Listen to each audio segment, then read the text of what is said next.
Assalamualaikum warahmatullahi wabarakatuh.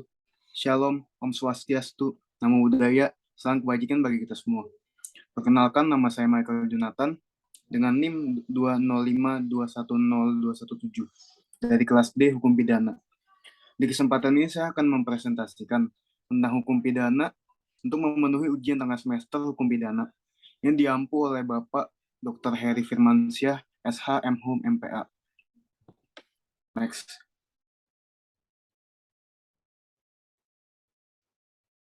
Yang pertama adalah definisi hukum pidana. Hukum pidana adalah hukum yang mengatur tentang pelanggaran, kejahatan yang menyangkut kepentingan publik, dan ketertiban masyarakat yang mengandung sanksi atau hukuman bagi pelanggarnya. Nah, hukum pidana adalah termasuk ke dalam asas ultimum remedium, yaitu obat terakhir atau upaya terakhir atas delik yang dilakukan oleh pelaku tindak pidana. Menurut Mulyatno, hukum pidana adalah bagian dari keseluruhan hukum yang berlaku di suatu negara yang mengadakan dasar-dasar dan aturan-aturan untuk yang pertama adalah menentukan perbuatan-perbuatan mana yang tidak boleh dilakukan, yang dilarang, dengan disertai ancaman atau sanksi yang berupa pidana tertentu bagi barang siapa melanggar larangan tersebut. Yang kedua, menentukan kapan dan dalam hal-hal apa kepada mereka yang telah melanggar larangan-larangan itu dapat dikenakan atau dijatuhi pidana sebagaimana yang telah diancamkan. Yang ketiga, menentukan dengan cara bagaimana pengenaan pidana itu dapat dilaksanakan apabila ada orang yang disangka telah melanggar larangan tersebut. Next. Selanjutnya adalah sumber hukum pidana. Dalam sumber hukum pidana dapat diklasifikasikan menjadi dua, yaitu aturan tertulis dan aturan tidak tertulis. Untuk yang aturan tertulis terdiri atas KUHP dan undang-undang lain di luar KUHP. Untuk undang-undang lain di luar KUHP dapat disebutkan dengan tindak pidana khusus. Karena definisi tindak pidana khusus sendiri adalah tindakan pidana yang tidak diatur oleh KUHP. Nah, KUHP sendiri adalah kitab hasil kodifikasi hukum. Kodifikasi hukum adalah proses penghimpunan dan penyusunan produk hukum secara sistematis. KUHP sendiri merupakan produk turunan Belanda yang sebelumnya adalah bernama Wetboek van Strafrecht for Netherlands Indies. Nah, KUHP sendiri juga dibagi menjadi 3 bagian buku, yaitu buku 1 yang mengatur tentang aturan umum, buku kedua yang mengatur tentang kejahatan, dan buku 3 yang mengatur tentang pelanggaran. Untuk undang-undang lain di luar KUHP, contohnya adalah yang pertama adalah Undang-Undang Nomor 8 Tahun 2010 tentang pencegahan dan pemberantasan tindak pidana pencucian uang, Undang-Undang Nomor 31 Tahun 1999 tentang pemberantasan tindak pidana korupsi, dan lain sebagainya. Untuk aturan tidak tertulis terdiri atas hukum adat. Next.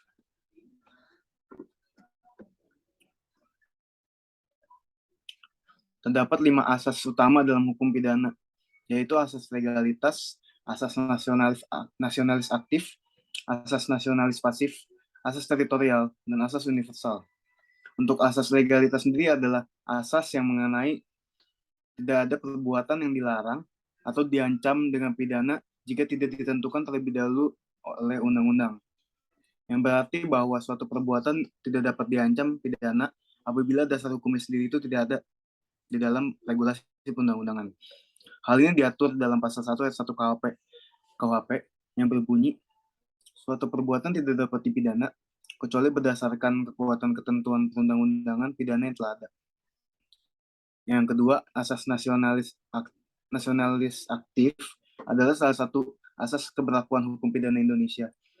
Asas atau prinsip ini diatur dalam pasal 5 KUHP yang pada intinya menyatakan ketentuan-ketentuan hukum pidana Indonesia berlaku bagi warga negara Indonesia yang melakukan tindak pidana di luar wilayah negara Indonesia.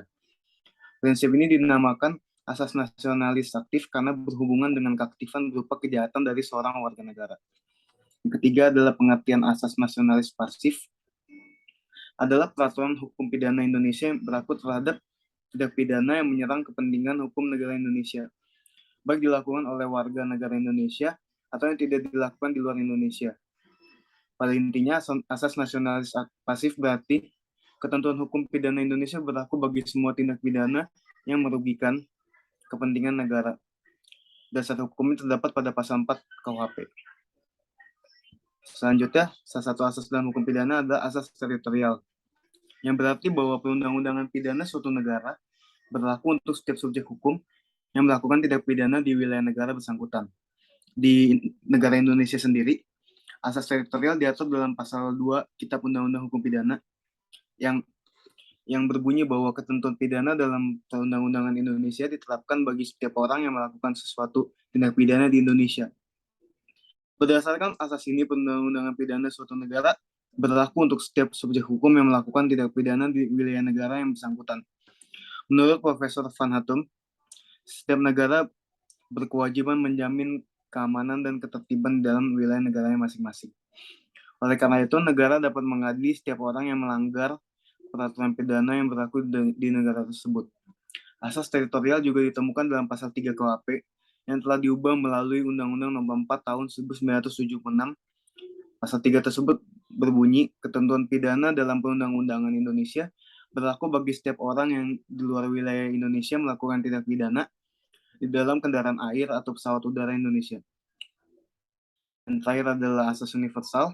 Asas universal adalah asas yang menyatakan setiap orang yang melakukan perbuatan pidana dapat dituntut Undang-Undang Hukum Pidana Indonesia di luar wilayah negara untuk kepentingan hukum bagi seluruh dunia. Yang pada intinya adalah asas universal adalah menentukan bahwa ketentuan-ketentuan hukum pidana Indonesia berlaku bagi siapa saja, termasuk orang-orang asing yang di luar Indonesia. Dengan dasar hukumnya adalah KUHP pasal 4 sub 4. Next.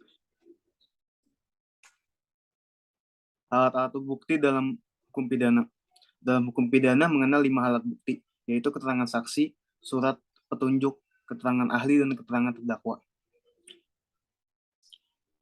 Keterangan saksi menurut pasal 1 angka 27 KUHP adalah salah satu alat bukti dalam perkara pidana yang berupa keterangan dari saksi mengenai suatu peristiwa pidana yang ia dengar sendiri, ia lihat sendiri, dan ia alami sendiri dengan menyebut alasan dari pengetahuannya itu. Selanjutnya, surat menurut pasal 187 KUHP adalah A. Berita acara dan surat lain dalam bentuk resmi yang dibuat oleh pejabat umum yang berwenang atau yang dibuat di hadapannya yang memuat keterangan tentang kejadian atau keadaan yang didengar, dilihat atau yang dialaminya sendiri, disertai dengan alasan yang jelas dan tegas tentang keterangannya itu. 2. Surat yang dibuat menurut ketentuan peraturan perundang-undangan atau surat yang dibuat oleh pejabat mengenai hal yang termasuk dalam tata laksana yang menjadi tanggung jawabnya dan yang diperuntukkan bagi pembuktian sesuatu hal atau sesuatu kejadian keadaan. 3. Surat keterangan dari seorang ahli yang memuat pendapat berdasarkan keahliannya mengenai sesuatu hal atau sesuatu keadaan yang diminta secara resmi dan padanya. Yang keempat, surat lain yang hanya dapat berlaku jika ada hubungannya dengan isi dari alat pembuktian yang lain. Selanjutnya adalah petunjuk. Petunjuk menurut pasal 188 KUHP adalah perbuatan, kejadian, atau keadaan yang karena persesuaiannya, baik antara yang satu dengan yang lain, maupun dengan tindak pidana itu sendiri, menandakan bahwa telah terjadi suatu tindak pidana dan siapa pelakunya. Adapun petunjuk bisa didapatkan melalui keterangan saksi, surat, dan keterangan terdakwa, disertai dengan kebijaksanaan hakim dengan cermat dan seksama berdasarkan hati nuraninya. Keterangan ahli. Keterangan ahli menurut pasal 1 angka 28 KUHP adalah keterangan yang diberikan oleh seseorang yang memiliki keahlian khusus tentang hal yang diperlukan untuk membuat terang suatu perkara pidana guna kepentingan pemeriksaan. Yang terakhir adalah keterangan terdakwa. Keterangan terdakwa menurut pasal 189 ayat 1 KUHP adalah keterangan yang diberikan oleh terdakwa di depan persidangan tentang perbuatan yang ia lakukan atau yang ia ketahui sendiri atau alami sendiri. Next. Teori pidana. Teori pidana terdiri atas tiga, yaitu teori absolut, teori relatif, dan teori gabungan. Teori absolut adalah teori yang menjatuhkan pidana semata-mata karena orang telah melakukan kejahatan atau tindak pidana. Teori absolut memandang bahwa pembidanaan merupakan pembalasan atas kesalahan yang telah telah dilakukan sehingga berorientasi pada perbuatan dan terletak pada terjadinya kejahatan itu sendiri. Teori ini mengedepankan bahwa sanksi dalam hukum pidana dijatuhkan semata-mata karena orang telah melakukan sesuatu kejahatan yang merupakan akibat mutlak yang harus ada sebagai suatu pembalasan kepada orang yang melakukan kejahatan, sehingga sanksi bertujuan untuk memuaskan tuntutan keadilan. Untuk teori relatif adalah teori yang pada dasarnya mengatakan bahwa pidana adalah alat untuk menertibkan masyarakat. Teori relatif lebih mengedepankan pencegahan atau bersifat preventif agar orang tidak melakukan kejahatan, memperbaiki sikap atau mental pelaku agar tidak berbahaya lagi, dan juga menurut teori ini suatu kejahatan tidak mutlak harus diikuti dengan suatu pidana. Untuk ini tidaklah cukup adalah adanya suatu kejahatan, tetapi perlu dipersoalkan manfaatnya suatu pidana bagi masyarakat atau bagi si penjahat sendiri. Yang ketiga adalah teori gabungan. Teori gabungan adalah gabungan antara teori relatif dan absolut menjadi satu. Menurut teori ini, pemidanaan tidak hanya memberikan penderitaan fisik, tetapi juga psikis. Pemidanaan mengandung karakter pembalasan sejauh pemidanaan dilihat sebagai suatu kritik moral dalam menjawab tindakan yang salah. Sedangkan karakter tujuannya terletak pada ide bahwa tujuan kritik moral tersebut ialah suatu reformasi atau perubahan perilaku terpidana di kemudian hari.